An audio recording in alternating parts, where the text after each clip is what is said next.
sure to answer. Bill will be sure to answer those at the end of the webinar during our Q&A session. Bill will also be providing his contact information at the end of the webinar. So if you have any additional questions, you're welcome to connect directly with Bill as well. Okay, then, without further ado, I'm happy to introduce today's host, Bill Kaiser. Thank you, Sean. Yes, folks, that's his real voice. I put on my Christmas list this year to have a voice, speaking voice like Sean. I'm not sure at the age of rapidly approaching 60 if I'm going to get my Christmas wishes, but welcome again, East Coast, good afternoon, Central, good afternoon, Mountain and West Coast time, good morning. I appreciate all of you taking the time. I know people are going to still be jumping on here. This is our biggest turnout thus far with over 300 folks deciding they wanted to spend some time with us this afternoon. So obviously the topic of accountability is hitting home, and we all want to learn more about it or share some ideas. So hopefully today we can have a constructive discussion, and I'm glad to be leading that and hopefully provide you with some insights to go back to your full plates and priorities, and but go back with a couple of ahas perhaps, and maybe do things a little bit differently for a better end result relative to accountability in your culture. I'm going to start off with a story. This is a story about 4 people named everybody, somebody, anybody, and nobody. There was an important job to be done and everybody was asked to do it. Everybody was sure somebody would do it. Anybody could have done it, but nobody did it. Somebody got angry about that because it was everybody's job. Everybody thought anybody could do it, but nobody realized that everybody wouldn't do it. It ended up that everybody blamed somebody when nobody did what anybody could have done. And I think that those of you that are old enough to know Abbott Costello, a little bit of the old who's on first, what's on second kind of philosophy, but it deals with this kind of finger pointing at who does what and lack of accountability, which is really the central theme of today's webinar. I think some of us, the accountability word, it's not a 4-letter word. Some of us, though, often hear the word accountability through a filter of blame and punishment, because perhaps we've all experienced that in our past lives, that we associate accountability with a negative experience. Accountability isn't itself the culprit, but it's the person that wields accountability like a weapon that causes this feeling, in a sense. And any of us that have, in this meeting today that have worked under kind of that helicopter boss or that micromanager, the heavy-handed manager, we know, we've been there, unfortunately.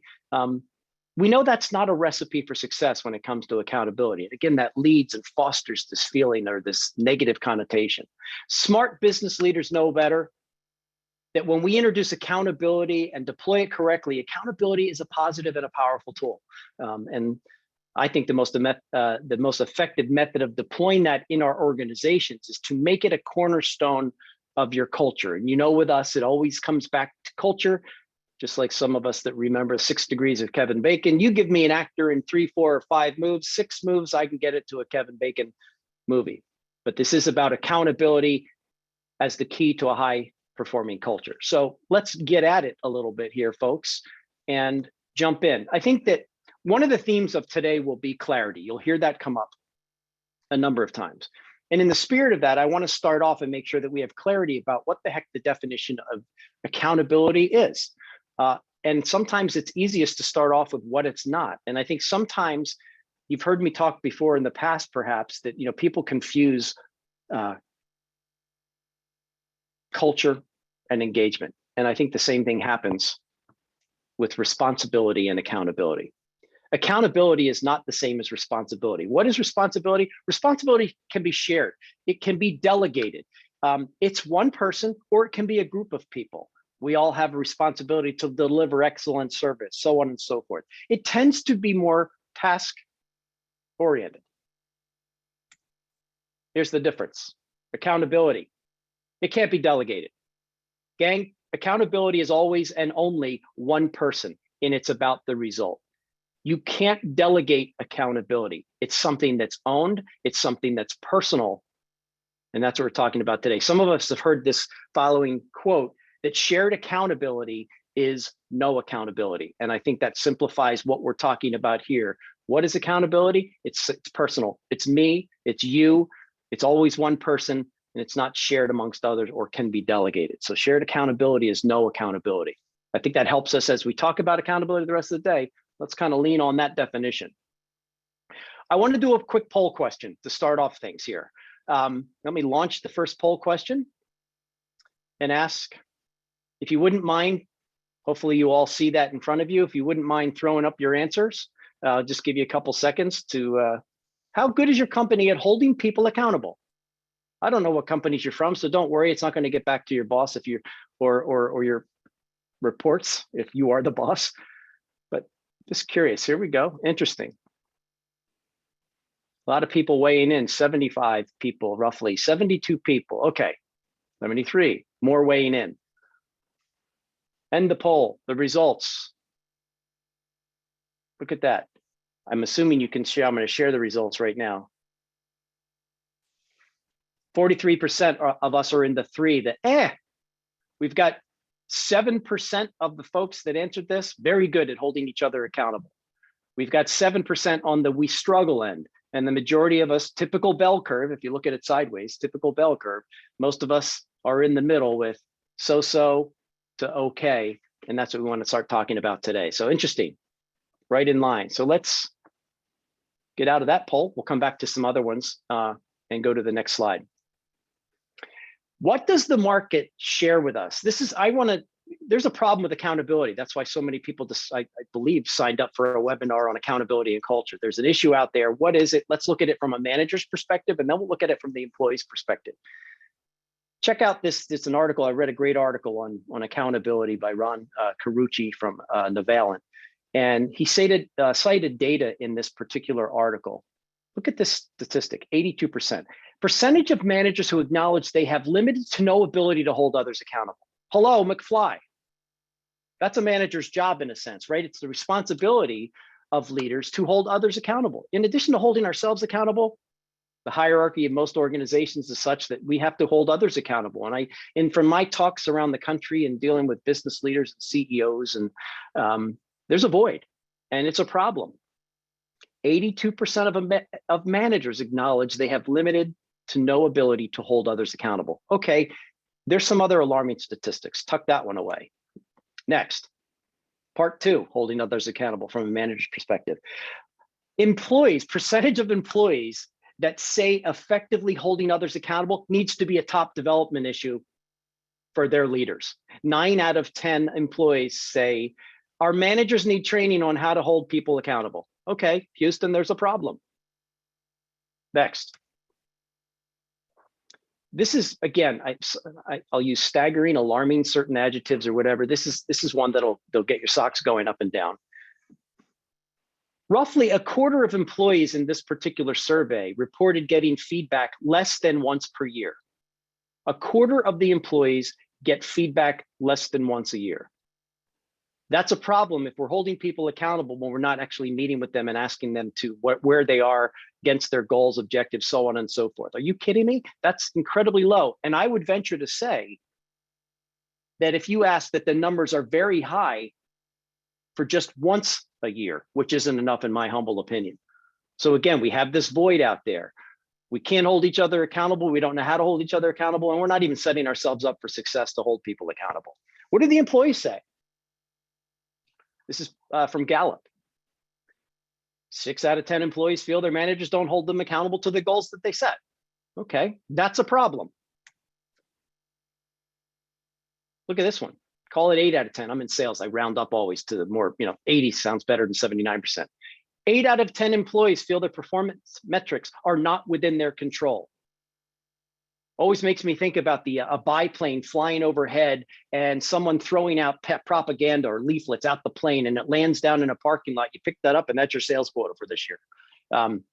That we give, and sometimes when we hold folks accountable, they feel like, how the heck am I going to hit this number? The number came out of like squirrel, grabbed it. Alarming number that 8 out of 10 of us feel, or our employees feel, that it's not within our control. Here's another one. And this one is kind of, how depressing is this? 7 out of 10, 69% of employees feel that they're not living up to their potential. I think that that's sad. I think that for many of us in the workplace, that the need to feel fulfilled in our jobs, I think is a higher priority than our W-2 for many of us. That being said, I'm not volunteering to work for free, and I don't think anybody else on this call is necessarily, but I want to get something out of what I do. I want to be part of something special. And hearing and seeing the Gallup study that says 7 out of 10 of our employees don't feel that they're living up to their potential, that I know, depressing. That's a sad commentary on where we are. And perhaps why we've all read about, not that we're going deep into this, but the Great Resignation and why some people are looking over the fence and we have an engagement crisis. And you've heard me talk about that, some of you, in the past. So let's talk about what's the impact of this lack of accountability. Some managers scratching their heads, employees scratching their heads, this void of something so critical and important as accountability. What's the impact of that? Let's stir it up a little bit more. Let's muck it up. What is that impact? I think bottom line, the lack of accountability of an organization, it just creates a dysfunctional workplace. But if we isolate and look at the employees, what happens to employees? Employees not performing to their potential. We just saw that in the stat before. They're underutilized, if you will. It leads to apathy. It leads to disengagement. It leads to confusion. What am I supposed to do? I'm not sure how I contribute to this. That kind of, where am I going here? Distrust is a factor and an impact of a lack of accountability in an organization. Some of us are working hard. We're seeing others that aren't held accountable to working as hard and delivering the results that we hold ourselves accountable to. When you have an unfulfilled and confused and a siloed environment, communication is poor, there's distrust, there's low engagement and low morale. That is the impact of a low accountability environment, a culture that does not set accountability as a priority. What's the impact to the employer? Well, let me just say this. I think people quit people before they quit paychecks. So one of the consequences of a lack of accountability in an organization, besides money bleeding out the door, besides poor results and inefficiencies in an organization and the dysfunction, is turnover. And I think we've all seen plenty of stats. We did a webinar 2 months ago on attracting and retaining, and the war for, or I didn't use the term then, but the war for talent.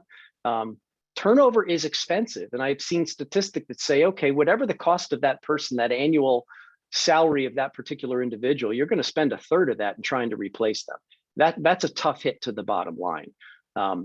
So the impact is not good, gang. We've experienced that. We personally on this call may experience the dissatisfaction ourselves, or the frustration that comes with, boy, I know we're capable of more.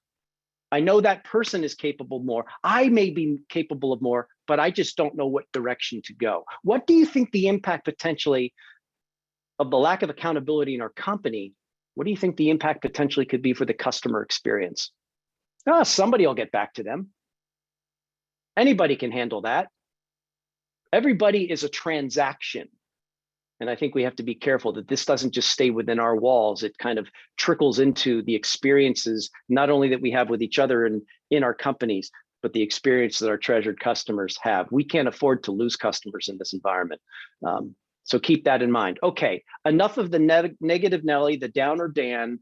And the mucky dark side of the lack of accountability in our marketplace. What's the upside? What do we need to work towards? I think the plus side of accountability is very simple. Everybody wins. When people are accountable for their behavior, I think that, just move a picture of everybody. I wish I could see everybody. When people are accountable, their performance improves. When you're accountable for your behavior and results, I think you tend to value your work more. I think you tend to get better at what you do. You're excited about improvement and advancement, and your confidence increases. We always talk about culture is about performance. And I think those of us on this call, our job as leaders and managers are to help our people be better tomorrow than they are today, to improve their performance. So keep that in mind. I think that, we'll talk about how we get to that kind of level. You want employees that are participating, that are engaged, that are involved, that are looking for ways to make your company better, faster, do things faster, cheaper, so on and so forth. We want their involvement, not just sitting back waiting to be told what to do. Increased feelings of competency, again, comes with that skill increases, confidence increases, competency, increased employee commitment to the work, more creativity and innovation when people are part of the solution. They understand where we're going. They're accountable. I know I have a part of this organization's success. Doggone it, I'm going to be creative. I'm going to come up with ideas. I'm not worried about the fickle finger of blame being pointed in my way if I come up with an idea that goes over like a lead balloon. You're going to have more creativity, flexibility, innovation in an environment where people are held accountable and they know what they do matters and they know exactly what they have to do. You get higher education, you get higher engagement, higher morale, and again, satisfaction with the work. Employees that are empowered with accountability take more pride in what they do and they feel more closely aligned with company goals. We'll talk more about that in a little bit. And as the leader of an organization, accountability eliminates the time we waste and the effort that we spend on all the distracting activities and other unproductive behavior. Cue the helicopter boss or the micromanager. I think we've all been part of those scenarios where you get caught in the weeds and we're not getting things done that we know we need to get done. So there's an upside. Everybody wins in an accountable culture and an environment. Let's start getting into the how-to, into the nitty-gritty of today. We've mucked it up a little bit. We understand the good side or the plus side of having more accountability in our individual lives and in our organizations or our teams. The plus side of that, how do you get there? So those of you who are familiar with us, you've seen this wonderfully 1956 graphic of our 8-step framework. We talk about helping people. You've got to determine the culture that you want in your organization. And our 8-step framework is how we help people and the guidance that we give to people and the coaching that we provide to help you establish and be as serious about your culture plan and process-oriented about your culture plan as you are about your sales and marketing plan, your finance plan, and any other important plan that you have. And I know this is a big time, big planning time of the year. We're all working on our 2022 initiatives and plans. So before we can drill down and make accountability the cornerstone of our culture, we need to clearly define the culture that we want in our organization as a whole. Create the culture that you want. So bringing systematization and internalizing, being more intentional with our culture. This is the framework. I'm going to briefly run around these 8 steps. Some of it may be a repeat for some of you, but there are a lot of new folks on the line that I think it's worthy of a quick run through. So culture is about how people act and behave in your organization, right? So this will ring true to specifically accountability. We've got to get clear on expectations. This is how things roll in our organization. So the first step in establishing a high-performing culture, generally speaking, is one, you have to define the behaviors. We call them fundamentals, behaviors that are fundamental to your continued success as an organization. We're going to come back and deal with that in a more isolated way. Number 2, once you've defined all these behaviors and set those expectations, if you will, this is how we roll here at ABC Company, then you got to do something with those words. We always talk about the cute words on the wall, but do they mean anything? You've got a wonderful poster on the wall of the crew team rowing on the flat lake. Some of you have heard that description before, and a wonderful teamwork collaboration message underneath. And then you turn your head and you look back in the warehouse and there's a hockey fight going on. We've got to do something with those words. Step 2 is about how we practice, how we make these behaviors, these fundamentals, part of our daily life so that we're not just talking the talk, but we're walking the walk. Our trick to that, if you will, is ritualizing that practice to make sure, and rituals make things stick. We'll talk more about that one. Quick sachet, number 3 through 8. Number 3 is, hey, doesn't it make sense? And we know it's hard. I wish I could flip the switch and all of a sudden increase the talent pool that we all get to fish in to build people and add people to our organization. I can't, but one thing for doggone sure is I've got to be really good at finding people that fit our organization. We can't afford the misses. It's too costly. I also want to set up the scenario where people find us because of our culture. So step 3 is making sure you give equal attention to finding people that fit your culture as you do checking the boxes on the resume. Yes, there are certain skills and stuff that we need, but there are certain skills and tasks or duties that we can teach them how to do, but we can't teach heart. So if you go to the process of defining your culture with great clarity regarding those behaviors, it makes it much easier to find people that will fit your culture and stop and reduce the turnover that maybe some of us struggle with. Number 4 is, hey gang, when they come into our organization, the most important day in a new employee's life with you is day 1. And it's a chance to welcome them into something special. So integration is a huge piece of the pie, or orientation or onboarding, whatever you call it. It's a critical time in the life of a new employee. So get it right and do it right and be prepared. Deeper dive in future webinar there, giving you some helpful hints on how to roll out the red carpet for those employees and make day 1, week 1, something exquisitely special. Number 5, we have to shout from the rooftops what our culture is all about. These behaviors, it has to be in front of folks, right? It's got to be top of mind. These behaviors that define your culture is, in a sense, the expectations manual that you're creating. You want it very visible. The more visible your culture is, the more visible expectations are, the more visible these behaviors are, which are how you expect people to act. The more visible it is, the greater chance you have of it soaking in and becoming part of their walk, not just the talk and the words on the wall. So have fun and shout it out. We do that in many aspects of our business, but put the spotlight on your fundamentals and your behaviors. We'll talk about that versus core values in a little bit. But again, make it extremely visible throughout your organization.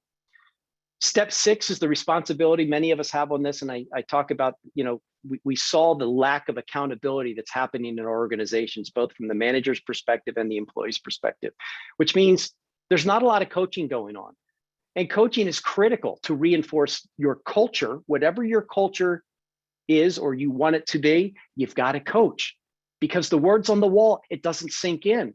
Repetition, right? We have to continually help people get to the next level. We all need that. And that's how important coaching is. And I think when you go to the process of defining your culture with that great clarity, and we'll talk about that in a little bit, when you define those behaviors that are fundamental and you come up with a pretty hearty list, guess what that is? It's your coaching platform. It's your teaching platform. It's your teaching curriculum. Coaching is an extremely important aspect, critical aspect of a high-performing culture, and obviously deals directly head-on with the challenges of holding people accountable. That's what coaching is all about, and we'll get into a little bit more detail there. Number 7, you have to lead by example in your organization. So leaders on this call, this is not something you delegate. We talked earlier, you don't delegate accountability.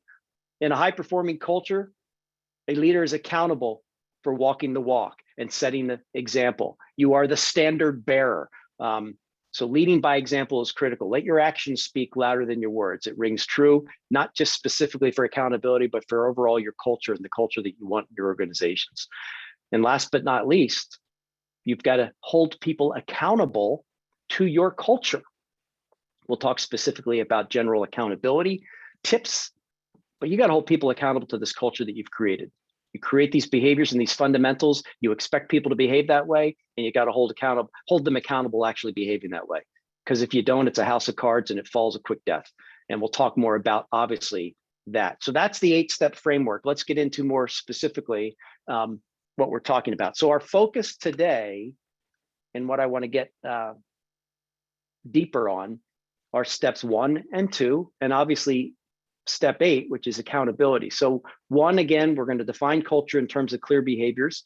We'll spend a little bit of time on that. We're going to practice these behaviors consistently by using rituals. Again, the concept of rinse and repeat, teaching over and over again. And then we're going to get into some steps and some tips regarding embedding accountability into your culture. I want to share a quick story on steps 1 and 2 and where our philosophy and the foundation for all the work that we do came from. It's just a quick story regarding the Ritz-Carlton, and some of you have heard that on this call. I'd love to say we invented the concept of defining behaviors and then teaching them over and over and over again. But we got the idea way back in the previous life in my insurance career. We had a dynamic organization, and the name of the company was RSI, and we were crushing it. And it's very difficult to set yourself apart from the competition in the insurance space. And I think many of you on this webinar have the same challenge. What's the compelling reason that I should choose your business over the plethora of competitors that you're dealing with day in and day out? It was the same for us in the insurance business. I'm in southern New Jersey, outside of Philadelphia. Very competitive marketplace for brokers. Yet here we were growing year over year in the mid to high 30s year over year. But those numbers started to wane, and we started realizing that the pack had caught up to us. The competition had copied a differentiation that we had hit the marketplace with. And some of those numbers started going down. And it was December of 2003 where we decided to, this time of the year, it was December of 2003, we chartered 2 buses. We took our employees from our Mount Laurel office in New Jersey, 2 buses over into Philadelphia to the city of brotherly love, to the Ritz-Carlton Hotel, where ladies and gentlemen serve ladies and gentlemen. We went there. The inspiration, the thought behind that day was to let's get our team together, rally the troops, come up and go to the Mecca, the gold standard for customer service, which was the Ritz-Carlton, the first 2-time winner of the Malcolm Baldrige Award. They know what they're doing there. They don't suffer like so many companies do of accidental greatness. They get it down. When you walk into the Ritz, they treat you as if they've been waiting for you to arrive, and you're one of 1,200 guests they have. That's not by accident, right? So we went there thinking, what a great place to brainstorm and get juiced and jazzed and ready to have a doggone great year in 2004.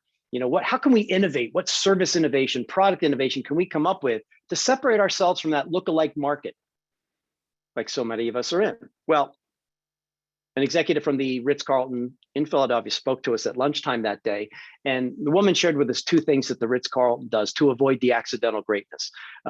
One, they isolated the behaviors they feel that make them special. They call them basics. There are 20 of them. They wrote them all down, and every employee in the Ritz world, think about the number of locations, 40,000 employees, 35 countries, hundreds of locations, and everybody carries around those 20 basics on a card in the Ritz world. We learned this in 2003. It's 2021, it's still being done. They wrote down with great clarity the expectations of how people should behave as a Ritz employee. Cool concept. Step 1, you'll notice, looks a lot like that. 2, you don't just carry the card around in the Ritz world. You start your day with your teammates in your department, whether it's housekeeping, food services, executive sales, bellhops, whatever. You start your shift every day, everywhere in the world, and you review one of those basics in what they call the daily lineup with your teammates. And you review one of those basics every day. Day 1, basic 1. Day 20, basic 20. Day 21, what do? We go on to the next great Ritz managerial idea. No, we go back to number 1 and we rinse and repeat, and we go through that cycle, and they've been doing that. They do that everywhere in the world, all locations, and they're on the same basic every day throughout the world. That's how you avoid accidental greatness.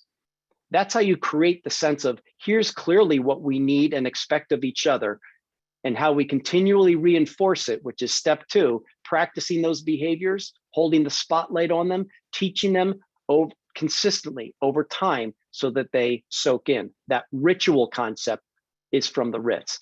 I wanted to share that with you because I think, again, love to take credit that these are ideas that were, totally baked and incubated by us. But we learned from some great role models in the Ritz-Carlton how to do that. So that's steps 1 and 2 with more definition. Step 3, embed accountability into your culture. What do you say we get at that a little bit? Well, all 3, actually. So I'm not going to do a poll question here, but a show of hands, or just think about this. Most of us have core values. If we Google how to develop, achieve a high-performing culture, a lot of times culture, what comes with that Googling is have a clear mission, have a clear vision, come up with 5 to 7 core values or principles or tenets with great clarity. But we need those, those core values are the key. Here's a list of values. How many on this call potentially have a couple of these listed in their handbook or their core values? And I put one of them, some of us, many of us on this call, accountability may be something you call out as a stated core value. I guess the question, the clarity in what we need to do with our culture and creating a culture of accountability, clarity comes from more of a deeper dive than these values. So what do I mean? They're wonderful virtues. Who's going to argue with quality, accountability, integrity, innovation, respect, whatever the core values you probably established? Some of them have carried you through generations. They're wonderful ideas, they're virtues, but they're cloudy by definition. All of us on this call would define accountability differently, or innovation, or integrity.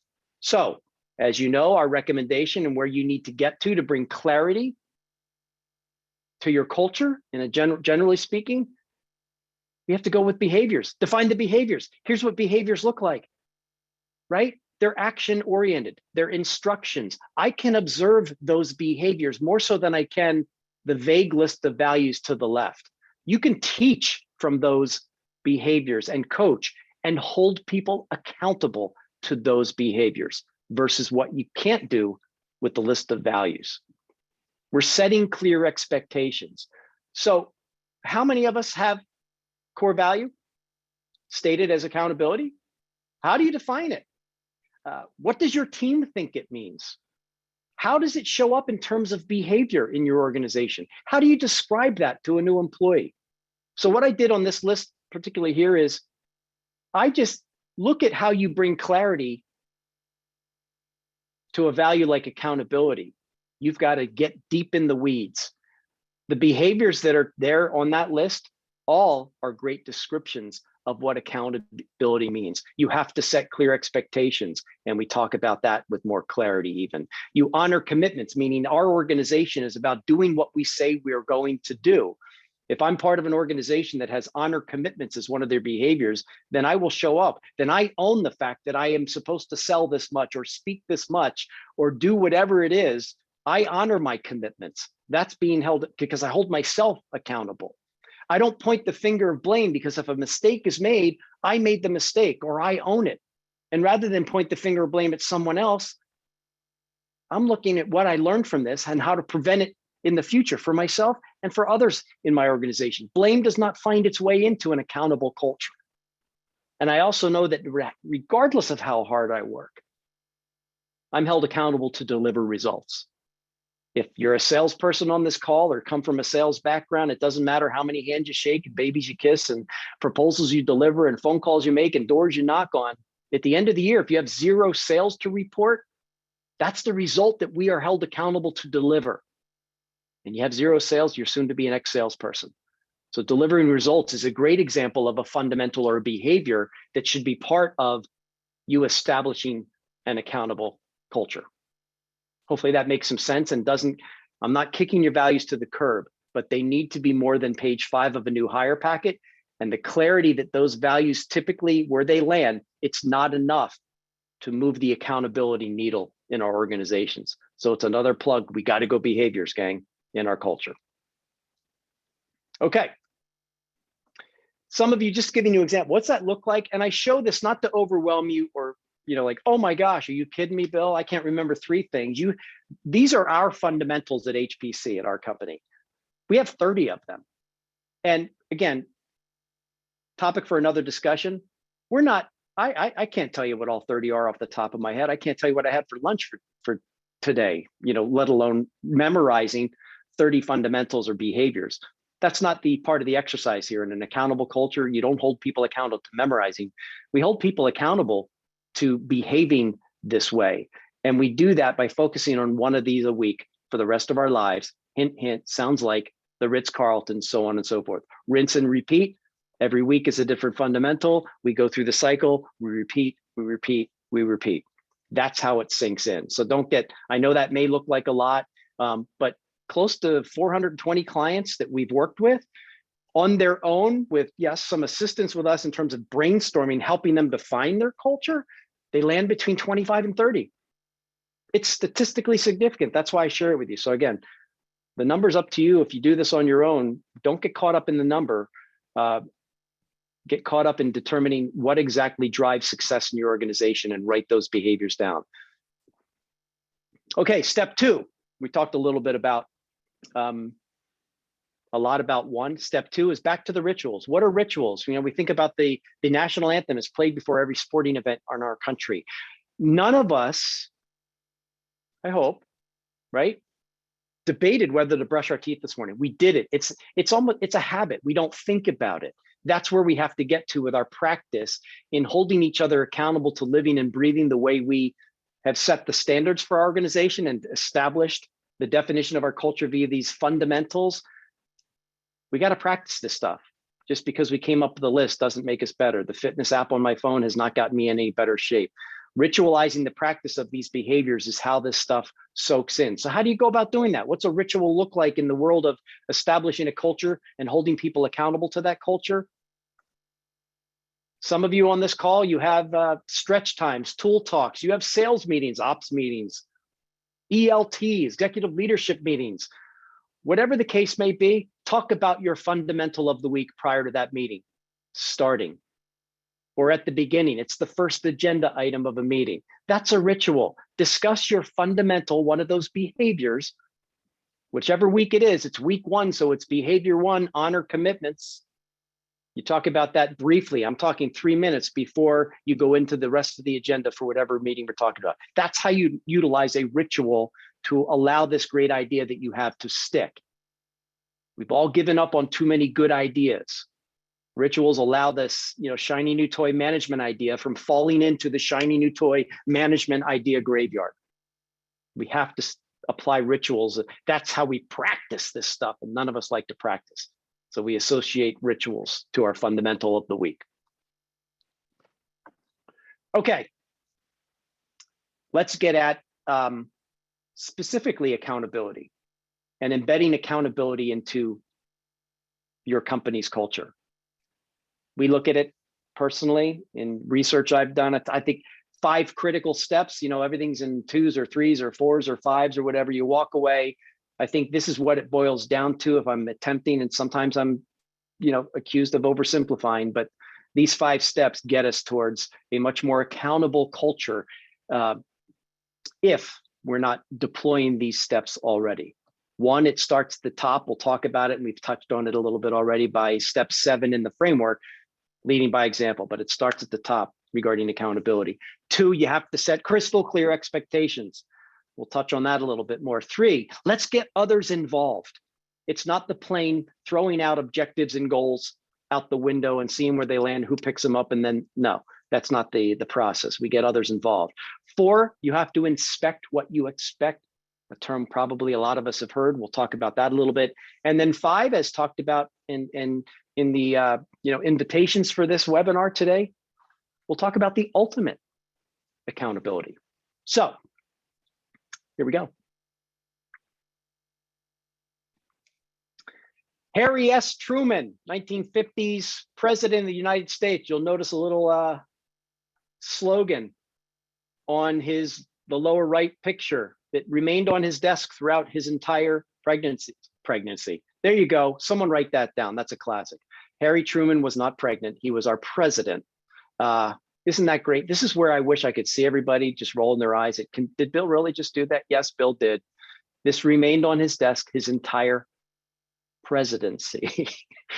A constant reminder that passing the buck is something that great leaders don't do. They never do. They own it. We're going to talk a little bit about a Navy SEAL that wrote a book. Jocko Willink wrote a book, Extreme Ownership. The buck stops with him as a leader. There are no bad teams, no bad platoons. They're only bad leaders. You as the leader, it starts at the top. You are the standard bearer, right? You are the one that sets the stage. You are the one that defines and models and communicates and coaches the expected behaviors in your organization. Enough said. Can't believe I messed up pregnancy and presidency. That's classic. Okay, next.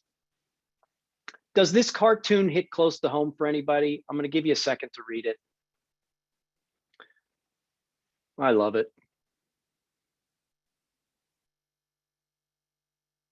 I think, and I believe, a lead driver, actually I've read about this, a lead driver of employee dissatisfaction and cause for turnover is lack of clarity. And I think when it comes to this, if it hits home, it's because, and I think it did for me in previous work lives going way back, that looked kind of like a number of performance reviews that I sat through. Think about that statistic that we looked at earlier, that 26% of the employees are getting less than once a year feedback. That's unacceptable, right? Especially if the feedback better not look like this cartoon. Think about this as a performance review meeting that differs from the cartoon that I'm showing. Next week, Brian, next week is our 6-month review, and I'm asking you to come to that meeting. Think about this and come to the meeting, ready to discuss maybe 2 or 3 of our fundamentals that you feel you excelled at in the last 6 months. And also come to that meeting with maybe 1 or 2 of them that you feel you need to work on. And I'm going to do the same analysis based upon our conversations throughout the last 6 months. I'm going to come with the same conclusions, if you will, or same analysis. And then we'll compare our results. And we'll determine what our marching orders, if you will, what our plan is for the next 6 months in terms of the areas that we want to improve on. That, to me, that collaboration, the fact that we've worked together, we're setting crystal clear expectations, and we did it together. And I think that we'll talk a little bit more about that. But don't be the cartoon. If it hits close to home, hopefully you enjoyed the little fun stuff. Love the quote. Don't know who it's. Read it in an article. I didn't attribute it to anybody, but hey, if your team or direct report is unclear about what is expected of them, and they're reluctant to ask questions, which happens in some non-accountable cultures, the chance of them delivering the desired result is slim to none, and none just left the building. So let them be part of it. We'll talk about that, but you have to be crystal clear with those expectations, gang. Step 3 in that 5 steps, how to embed accountability into your culture, involve others. And that's what I'm talking about with, rather than dropping the propaganda or the leaflets out the plane, or as you're going down the highway and whipping stuff out and hoping, one of your people picks it up and now they know what their objectives are for the year. No, I read a cool story, a part of an article. Hubert Jolly, a former CEO of Best Buy. We all know I believe all of us are familiar with Best Buy, and he's known for leading a turnaround of that retailer. And he identified how he turned it around, so to speak. And that was the key to the turnaround, as he said, was focusing on employees and helping those individuals be themselves. When he had first started as a CEO, someone shared with him the performance review process. And it was basically a stack of paper that required him or anyone doing a review to fill in the boxes with number rankings. And he's like, who the heck, how does anybody do this? And he decided to change it up a little bit and simply ask folks, how do you feel things went? And I think people would, and what he found was, he reported that, people are harder on themselves than we would be. But asking that simple question makes it about them, gets them involved in the process. That approach he took throughout the organization, allowing employees to help define the standards that they want to be held accountable to. And by doing that and having an employee be part of that process, that led to a much better system of accountability. And when we are involved in setting the bar, we have a greater chance of hitting and or exceeding, often exceeding it. And that's the power of involving others. I had a meeting the other day with 2 of my colleagues doing a sales planning meeting. It was exciting that, each of the gentlemen in this particular meeting were coming to the meeting with their plan for success for 2022. Not something that I was jamming down their throats, but they got to author the plan and we got to discuss it. And I think all of us left with excitement over generating those results, and all of us having skin in the game. And I think the chance of us hitting and exceeding those numbers are greatly enhanced by the fact that we were involved and we didn't just, find this number in our mailbox that we have to go hit next year. So make sure that that part of your process, and critical in achieving accountability in our organization and our culture, is to involve others. Jocko Willink, I mentioned him earlier. Inspect what you expect. Great quote from Jocko. I highly recommend this book, Extreme Ownership. He wrote it. He's a decorated Navy SEAL. So is his co-author, Leif Babin. They wrote this book. They do a wonderful job. Not everybody's into war stories, I understand that, but they do a wonderful job of documenting lessons learned from the battlefields of Ramadi, Iraq, and they translate those into wonderful business lessons. So I highly recommend it. But you talk about someone who gets extreme ownership is all about the topic we're talking about, gang. It's on me. The quote is talking about setting expectations. If substandard performance is accepted or not monitored and no one's held accountable, there's no consequences for poor performance. We've just allowed the bar to lower itself. We as leaders have to enforce. We have to set clear expectations and monitor progress and have conversations. If you expect something to happen, you have to inspect that it does happen. And again, there's an art to this. There's the balance that we all have to find being great leaders in an accountable culture between the helicopter boss and the absolute all free-for-all of our employees. In the middle is where we find that peace, I believe. So a couple of examples of inspection or creating that culture of accountability regarding this particular step. Survey employees. How do they feel about the way things are done around here? How are we living up to our fundamentals? Survey clients. Are we doing as we said we would do? If not, give us some feedback. You can do the surveys are a great way to do it. Survey the vendor partners you have, the clients that you have, and your employees, and get feedback to make sure that you're living and breathing to the culture that you've carved out and called out. Another thing, how many of you are doing performance reviews? How often are we doing performance reviews? In fact, I believe I'm going to ask a poll question right now. Poll question number 2, get ready, class participation. Sorry if I'm waking some of you. Here's the question, jump at it. Are your company values part of your performance review process? Jump in here, curious, significant portion of the review mentioned, nowhere to be seen, we're not doing reviews. This is pretty interesting. We're getting a lot of spread here. Let it go for just a couple more minutes. Okay, interesting. So I'll shut it down real fast now, and I'll share the results. That it was a neck and neck race here between it's a significant portion of the review, and it's mentioned. Roughly 74%, 3/4 of you at least have it mentioned. Some 10% not doing them at all. Okay, hopefully we're inspired maybe to do something about that, or nowhere to be seen. Here's the deal. We talked about values. I'm hopefully encouraging you to go a different path than values. But if you have values and you're not going to the behavior route, get values part of it. We have to make sure we're setting clear expectations as it relates back to the values and the cornerstones of our company. So just a shout out there to make sure that you are inspecting the values that you expect to see, however you're trying to determine or however you can view them. Again, plug for go the behavior route. It's much easier to inspect with behaviors than it is with values, but kudos to you that are part of it, and ramp it up to a greater level if you can. Okay.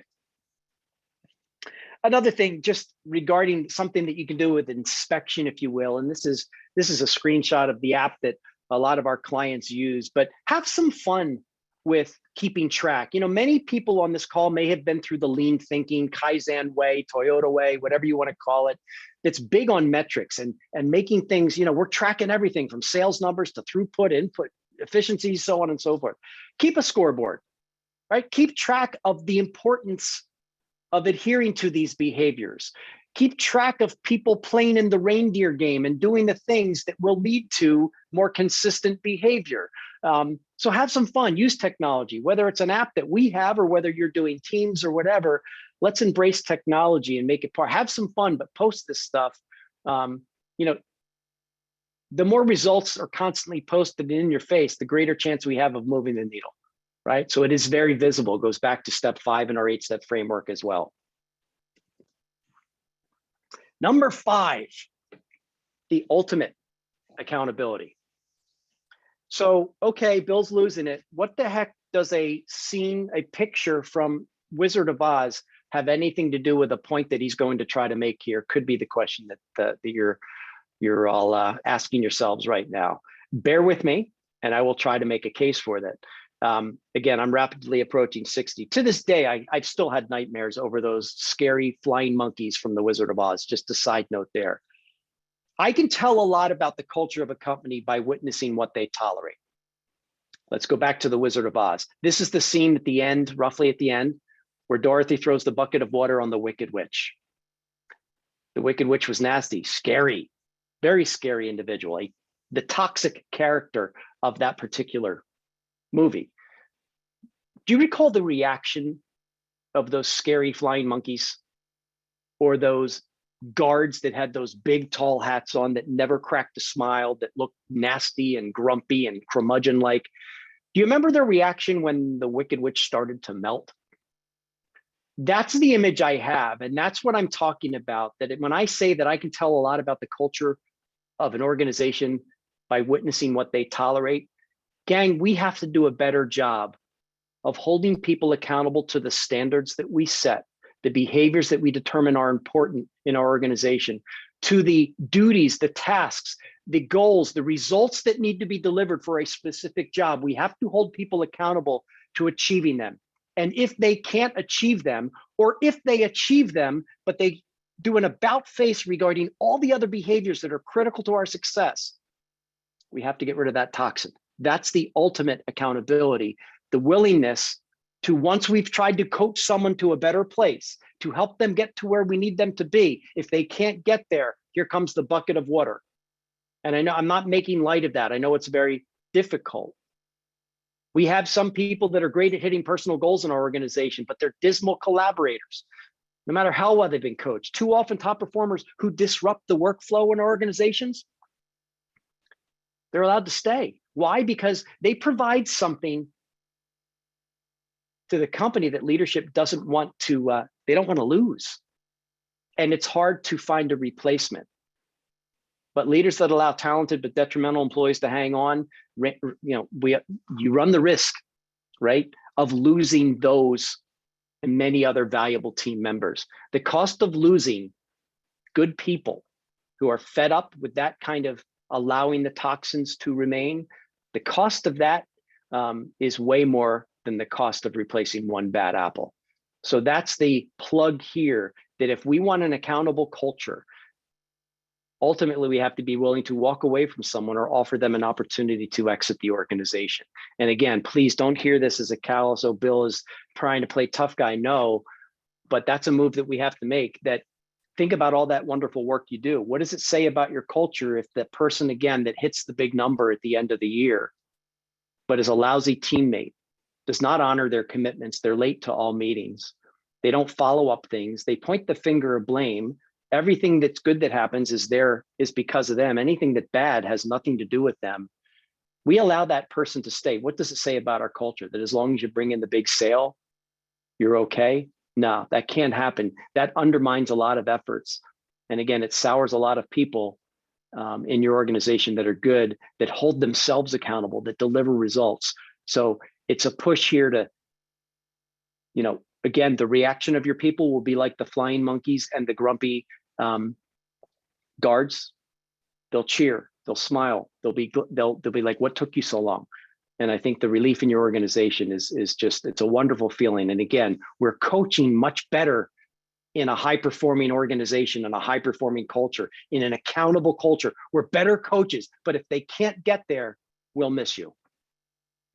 Okay, I think I've beat that point home. Good companies have good cultures by chance. The world-class companies have world-class cultures by design. You can't have an extraordinary company without an extraordinary culture, and you can't have an extraordinary culture without extraordinary people. With accountability as the cornerstone of your culture and your systematic approach to culture, you have employees that know exactly what's expected of them. They're open to feedback. Feedback's not a dirty word. They're open to feedback and welcome it as they own their objectives. They want to achieve and be better and more expert-like and hit the results that or exceed the results. You have managers and leaders that are positioned to be better coaches and teachers and role models in your organization. Employees love their jobs. They appreciate their bosses, they unpack their bags, and they remain loyal. That's the impact when we pull it all together and are more intentional with our culture. I'm going to give you one more poll question before I share with you what deliverables I can provide to you after this webinar, what I'll send to what everyone will get for being on this call. But let me just launch a quick last poll question because we're getting close to the end of time. Not the end of time, but our time. Poll question number 3. This is more not self-serving, but tell us what on here would be a topic you'd be interested in seeing in the future, if you're interested at all. Give us an indication. You can write something in chat in the other area, but let us know what maybe ideas that we could, put together some thought for you that you would find that would compel you maybe to attend another webinar, but where we can help and support you. So please give us the feedback and let us know what topics resonate, and throw in the chat box a topic that may not be on this list. Tried to cover some things, but didn't. I'm sure I didn't hit everything. So let me keep going here, and we'll get to some questions. We'll have a couple minutes here, it looks like. I'm going to end the poll and just ask you any other thoughts, just throw them in the chat. Okay, so for attending this webinar, what do you get? Well, we like to always, parting gifts, if you will. You're going to get a recording of this webinar. You're going to get linked to in-depth articles on accountability. You'll get a link to an accountability culture assessment to help you assess what kind of do you have an accountability culture, accountable culture?